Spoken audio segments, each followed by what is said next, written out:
تعالَ أقول لك كنت باذاكر كام ساعة في اليوم، وإزاي كنت باقدر أحل في كل مادة كتابين ويمكن 3، وإزاي كنت بانظّم وقتي بين كل الدروس دي، وإيه أفضل طريقة للمذاكرة بالليل والّا الصبح، وكمان أذاكر بالكتابة وأقعد أكتب كل اللي أنا باذاكره وأحفظ فيه والّا أذاكره بصوت. قبل ما نبدأ الفيديو ما تنساش اللايك والاشتراك في القناة وتفعل زر الجرس عشان يجيلك كل الفيديوهات اللي جاية. أول حاجة كنت باذاكر كام ساعة في اليوم؟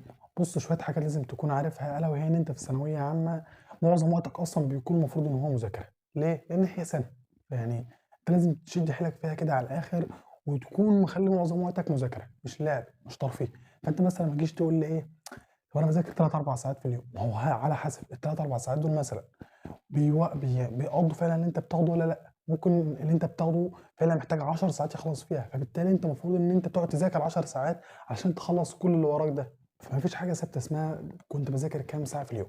طبعًا هيبقى في متوسط اللي هو ممكن يكون 10 ساعات. تقول لي يا عم طب إزاي 10 ساعات وإزاي كنت تقعد أصلًا 10 ساعات وسط كل الدروس دي؟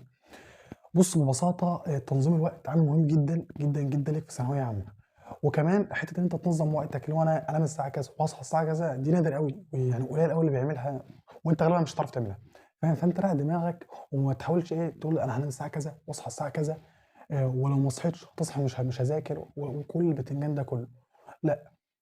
في أيام والله ممكن يكون عليّا دروس الفجر، يعني أنا مثلًا في أيام معيّنة كنت باصحى كان بيبقى عليّا دروس الفجر درسين 3 ورا بعض، فطبعًا لو أنا عليّا درس الفجر فهاضطر إن أنا أنام على الأقل الساعة 12:00 عشان أنام لي كام ساعة لحد الفجر، بعد كده أروح الدروس وآجي أبدأ تاني.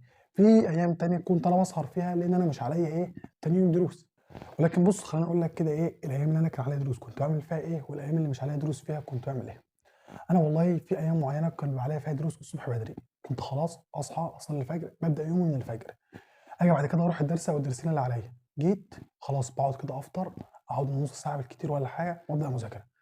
أنا الدرسين دول لو إن هم كانوا بيبقوا الصبح بدري، كنت باخلّص مثلًا على الساعة 10:00، فأنت تخيّل بقى معاك من الساعة 10:00 يا عم ذاكر ساعتين 3 لحد الضهر، بعدها بعد الضهر بتروح تصلّي الضهر وتيجي تتغدى وتستريّح كده شوية بساط ولحد العصر، تروح تصلّي العصر وتيجي مكمّل لحد المغرب أو لحد العشا كمان، تيجي بعد العشا تقعد لك كده القعدة لذيذة لحد الساعة 12:00، دلوقتي مثلًا العشا بتأذن كام؟ على الساعة 19:00، فأنت لو قعدت من الساعة 19:00 لحد الساعة 12:00 معاك 5 ساعات، ده أنا كل ده باكلمك في إن أنت أصلًا مش هتسهر ولا اسمه سهر، أنت لحد الساعة 12:00 بالكتير، معاك 5 ساعات، كل ده بقى في يوم أنت أصلًا عليك فيه دروس، ما بال بقى لو اليوم نفسه أنت مش عليك فيه دروس، علشان كده باقول لكم تضبيط الوقت في حتة إن أنت تخلّي دروسك بدري، على قدر الإمكان طبعًا وقدر الاستطاعة.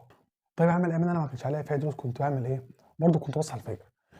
ولكن ده كان بيدّيني طبعًا إيه، فرصة كبيرة جدًا إن أنا أقعد لحد آخر اليوم، ليه؟ لإن أنا كنت باجي مثلًا أبدأ من الساعة حوالي 18:00 اللي هي بعد الفجر معايا لحد آخر اليوم، لحد الساعة 12:00 فأنت كمية وقت والله بجد أنت لو صحيت الساعة 6:00 كده وفي اليوم اللي أنت إيه، مثلًا يوم زي الجمعة أنت مش عليك فيه دروس، فأنا زي ما باقول لك أنت قسّم أي أسبوعك كده كلّه لحاجتين، يوم أنت عليك فيه دروس وأيام أنت مش عليك فيها دروس، الأيام اللي عليك فيها دروس حُط لها إيه، زي وقت معيّن للنوم، علشان طبعًا تروح الدروس وأنت فايق، والأيام اللي مش عليك فيها حاول بقدر الإمكان تبدأها من الصبح بدري زي ما قُلت، بيدّيني فرصة كبيرة جدًا إن أنا ما أضيّعش وقت، كمان أنا أكون عارف أنا هاعمل إيه، فكان كل كام ساعة كده أبُص أنا خلّصت إيه، task معيّن باعلّم عليه خلاصة زي ما قُلت، ما فيش حاجة إن اسمها أنت بتذاكر كام ساعة، المهم إنك فعلًا تخلّي معظم وقتك في ثانوية عامة مذاكرة، فبالله عليك معلش استحملنا كده، تروح درسك، تيجي استريّح شوية، تعالَ ذاكر، قضّي السنة دي كده إيه، عدّيها واخرج منها بس على خير كده وما تضيّعش فيها وقت، وزي ما قُلت خلّي معظم وقتك يكون مذاكرة، ما فيش مشكلة، كلّها سنة وهتخلص يعني مش حوار.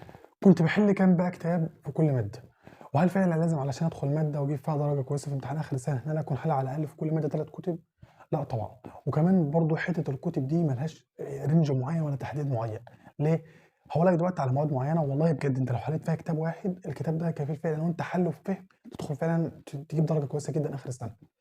تعرفوا أنا بالضبط من سنة كنت في نفس المكان بتاعكم، كنت باكلم حد من أوائل الجمهورية كان صاحبي، فكنت باقعد أسأله كان بيحل كُتب إيه ومش عارف إيه، فبجد والله كان بيرد عليَّ بيقول لي أنا باحل كتاب واحد، فأنا كنت مستغربه يعني إزاي واحد ما شاء الله طالع أوائل الجمهورية وكان بيحل كتاب واحد، يعني إيه كتاب واحد أصلًا؟ ده الواحد ممكن يكون بيحل في كل مادة كتابين ومع ذلك حاسس إنه تايه. ولكن اكتشفته في الآخر إن أنت لو حلّ فعلًا كتاب واحد بفهم والله بجد كفيل فعلًا إن يخلّيك تكون حالل معظم امتحان آخر السنة طبعًا صح، ولكن طبعًا مش معنى كده إن أنت إيه، يكون عندك كتابين 3 فتروح تقول لي لأ خلاص بقى أنا إيه هاركن الكتابين اللي عندي وأحل في كتاب واحد، لأ طبعًا، كل ما بتزوّد كل ما بيكون أفضل ليك، يعني مثلًا مادة زي الفيزيا، أنت بجد لو حلّ كتاب الامتحان فيها بس والله وحل فهم، هتلاقي بجد الدنيا ضبطت معاك، كتاب كيميا مثلًا زي كتاب مندليف، كتاب مندليف جامد جدا، وكمان ايه مشابه لامتحان اخر السنه. انت لو حليت كل سؤال فيه وانت حاسس بفهم فيه هتلاقي الدنيا ظبطت معاك. كتاب مثلا كيان او بيان في العربي، دول جامدين، ولكن حاول تزود في العربي شويه. ليه؟ لان الكتب دي اصلا بتحط اسئله قليله، تحط مثلا على النحو 20 30 سؤال. صباح الفل يا عم، 20 30 سؤال ايه؟ فانت المفروض ان انت تزود شويه. فبما ان بقى زي ما قلت لكم المهم في الحل الكيف مش الكم، فبجد خد الكام خطوه دول والله العظيم اعملهم وامشي عليهم طول السنه، وهتلاقي ان شاء الله تحسن كبير جدا. الا وهي ان انت ما تخليش السؤال يعدي من تحت ايدك غير وانت فاهمه. انا معايا كتاب واحد وهحل يا عم كتاب واحد دلوقتي او الكتابين، المهم على حسب وقتي وعلى حسب ان انا بحله.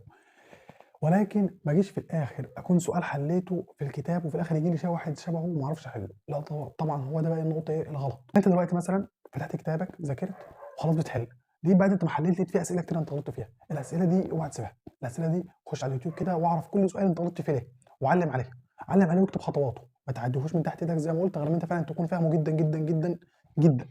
لازم تكون فاهمه جدا. على اساس ليه؟ لان هو هيتكرر بعدين وفكرته هتتكرر، لان في اخر السنه مش بيجيب لك افكار من المريخ. عاده الافكار بتكون هي ولكن في صياغه مختلفه في الاسئله. كنت بنام الصبح ولا بالليل؟ بصوا السؤال ده كتير جدا جالي، وكتير منكم اللي بيسال طب انا الافضل ان انا اذاكر بالليل ولا اذاكر الصبح؟ بص المهم ان انت تذاكر الصبح، تذاكر بالليل، تذاكر بينهم، المهم ان انت تذاكر. ولكن طبعا خليني اكلمك في ايه، في الافضليه بينهم هما الاثنين. مذاكره الصبح انت اول حاجه دماغك بتكون فايق، يعني دي كده كده دماغك بتكون فايق، ويبدا كده ايه هرمونات معينه بتفرز في جسمك، فبتخليك ايه دماغك مصحصحه صح كده ايه مبتسم للدنيا، فبيخليك طبعا ايه ده بيركز في مذاكرتك اكتر من بالليل. ولكن في منكم طبعا هو خلاص اتعود ان انا بذاكر بالليل، انا خلاص بفضل قاعد مثلا من العشاء لحد الفجر بذاكر واجي بعد الفجر انام، خلاص انت اتعودت على كده تمام. زي ما قلت المهم ان انت تذاكر. ولكن حاجه لازم تكون عارفها ومهمه جدا جدا جدا، الا وهي ان امتحانات اخر السنه هتكون الصبح مش هتكون بالليل، فانت تضطر غصب عنك انت تصحى لها الصبح. دي طبعا كانت مشكله مع ناس كتيره ومنهم برضه اصحابي كانوا متعودين ان هم بيسهروا بالليل، فخلاص انا جسمي اتاقلم ان انا بنام الساعه 2 او 3 بالليل. طب انت عليك الامتحان 9 الصبح، يعني انت لازم تكون صاحي له مثلا على الساعه 7. فلو انت ايه هتنام 4 وتصحى 7 هتصحى مش فايق. فانت حاول تظبط نومك من دلوقتي. ويمكن انا كده قلت لكم في اول الفيديو حاجه بسيطه كده عن روتيني في ثانويه عامه انا كنت بعمله. زي ما قلت لكم انا كنت بحاول بقدر الامكان ان انا اظبط وقتي. وفي منكم كتير مثلا بيسمع فيديوهات اللي هو ايه قسم يومك مش عارف على 4 فترات من كام لكام ومن كام لكام. انا ما كنتش بعمل كده بصراحه. انا كنت بقسم وقتي ويومي كله عباره عن على الاوقات بتاع الصلاه. انا مثلا عند الفجر الظهر العصر المغرب العشاء. انا زي ما قلت كنت انا بحب مثلا ان انا اصحى الفجر، فانا كنت بصحى الفجر خلاص صليت باجي معايا لحد الظهر. والله بجد انت الوقت ده لو انت فعلا بتحب تذاكر في الصبح هتلاقي نفسك شبه انت خلصت كل اللي عليك اصلا من الفجر لحد الظهر. خلاص الظهر اذن. انا كنت زي ما قلت كنت بقسم وقتي ايه بين الصلوات وهكذا. كنت بروح اصلي الظهر واجي ابدا كده افوق شويه تاني واقوم مكمل لحد العصر، بينهم حوالي ساعتين، ومن العصر والمغرب حوالي ساعتين. يجي من المغرب والعشاء عمري في حياتي ما ذاكرتهم، يعني عمري في حياتي ما ذاكرت من المغرب والعشاء، مفيش وقت اصلا من المغرب والعشاء. المغرب يأذن تروح تاكل تلاقي العشاء أذن. فطبعا بناء على اللي قلته ده دلوقتي، فيومي كان بيبدا مثلا زي ما قلت من 6 الصبح لحد 12 كده 6 ساعات. بعد كده ايه اقول من واحده لحد 3. من واحده ل 3 ده هتقول لي طب ما في من 12 لواحده. من 12 لواحده ده كنت الصلاه، لو كلت فيهم، لو قعدت استريحت فيهم شويه. زي ما قلت من واحده ل3. بعد كده كان من 4 ل 6. 4 ل 6 طب ما في كان برضه الساعه اللي من 3 ل 4 الساعه دي برضه بتاع العصر وانا لو استريحت شويه ومش عارف ايه والكلام ده. على كده من المغرب والعشاء زي ما قلت لكم. اجي بعدها من العشاء معاك يا عم من 8، مع ان العشاء اصلا بتأذن الساعه 7، معاك من الساعه 8 لحد الساعه 12. وفي اخر من 12 لحد تاني يوم بقى ايه تنام لك 6 ساعات ولا حاجه ولا 5 ساعات، ولو حبيت تنام ساعتين خلال اليوم مفيش مشكله. حاجه مهمه بقى لازم تكون عارفها ان انا كل اللي قلت ده مش جدعانه مني ومش جمدان مني ان انا كنت بذاكر يجي 600 ساعه في اليوم ولا الكلام ده، ولكن بجد والله كان بركه في الوقت. يعني انت انك تحس كده باحساس ان هو انت ايه عليك حاجات قد كده، وحرفيا تيجي بعد ساعتين تلاقي نفسك خلصتهم انت مش عارف اصلا ازاي عدى ساعتين بس. فدي بجد حاجه مهمه جدا جدا جدا البركه في الوقت، فادعو ربنا سبحانه وتعالى بجد بيها. وحافظ على صلاتك كده واذكارك، اصحى الصبح صلي الفجر بعد كده قول الاذكار وابدا مذاكره، والله بجد هتحس بكميه راحه نفسيه بكميه بركه في الوقت بجد لا توصف، والله لا توصف. بجد كانت بتخليني ان هو انا استمر في المذاكره كتير واقعد على الكتاب مثلا لفترات طويله قوي، ما اقعدش ان انا اضيع وقتي. بُص المفروض إن أنت تكون حاطط هدف لنفسك، ومش المقصود هنا بهدف اللي هو لازم تكون كلية معينة، ولكن هدفك المعين على الأقل تخرج وأنت راضي ربنا سبحانه وتعالى. طب هترضيه إزاي؟ بإنك أول حاجة تكون فعلًا خارج محافظ على صلاتك، محافظ على دينك كويس جدًا من السنة، وما اهملتش في حاجة فيهم. وحاجة مهمة جدًا إن أنت فعلًا تكون محافظ على مذاكرتك. مذاكرتك دي في حد ذاتها هتطاع ربنا سبحانه وتعالى. إن أنت تكون عملت اللي عليك ده بجد والله هيفرق معاك آخر السنة. فأنت لازم تكون حاطط لنفسك هدف سواء الكلية أنت عاوز كلية معينة عاوز توصل لها، أو الهدف إنك فعلًا تكون خارج زي ما قُلت وتكون حاسس إن أنت عملت اللي عليك. فأنا لمّا كنت باقعد واحس إن أنا ضيعت نُص ساعة، كنت بعدها باحس بجد بكمية تأنيب ضمير اللي هو إيه، نص ساعه دي كان في غيري بيذاكرها. النص ساعه دي على الاقل ايه، الواحد كده ما يعرفش يقول بعدين انا كان قدامي وقت وما ذاكرتش فيه، ما انا كان قدامي اهو، ولا انا كان قدامي وقت اهو كنت اقدر ان انا اذاكر فيه. حاول تفوق نفسك اثناء المذاكره، يعني ما تكونش قاعد اللي هو انت ايه قاعد مجبور على الكتاب. هتيجي بعد نص ساعه يا عم هتلاقي نفسك اصلا مش فايق وخلاص سبت الكتاب. دي بجد شويه خطوات كده لازم تمشي عليهم زي ما قلت علشان توصل لاعلى ليفل من المذاكره. لو انت قاعد بالسبع 8 10 ساعات بتذاكر، طبعا مش ورا بعض، ولكن في منكم اصلا بيزهق من المذاكره بسرعه جدا. فانت حاول تفصل دماغك على الاقل، مثلا كل ساعه خد شويه، كل ساعه خد بريك يا عم 5 او 10 دقائق.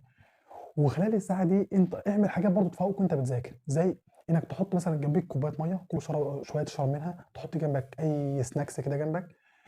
كمان وانت بتذاكر تشرح الماده لنفسك. يعني دي نيجي للنقطه بتاع حته ايه، بذاكر بصوت ولا بكتابه. انا كنت بذاكر بالاثنين. كل ما بتشغل حواس كتيره معاك في المذاكره كل ما بيفرق معاك في المذاكره. يعني انا مثلا بذاكر جزئيه معينه في الهرمونات، اقول والله انا عندي هرمون كذا مش عارف بيعمل ايه، بس الهرمون ده لو زاد هيعمل لي مرض كذا، وابدا ايه اشرح لنفسي زي ما المستر بالظبط اللي قاعد بيشرح لي في الدرس انا قاعد بشرحه لنفسي. طب باجي عند اجزاء معينه بقعد افضل اكتب فيها، مش هكتب انا اقعد اكتب بخط حلو والكلام ده، لا، اللي هو زي شخبطه كده. فانت بالتالي ايدك شغاله بتكتب، ودنك بتسمع، بقك بيتحرك بالكلام، دماغك بتسمع، كل الحلويات دي شغاله معاك من غير انت بتحس، فتطلع بجد بقدر كبير جدا من الاستفاده، وان انت فعلا حاسس ان انت حافظ الدرس. وبس يا عم استعن بالله كده ولا تعجز، وتوكل على الله. اشوفكم في فيديو جديد، ما تنسوش اللايك والاشتراك في القناه وتفعلوا زر الجرس عشان يجيلكم الفيديوهات الجايه. سلام.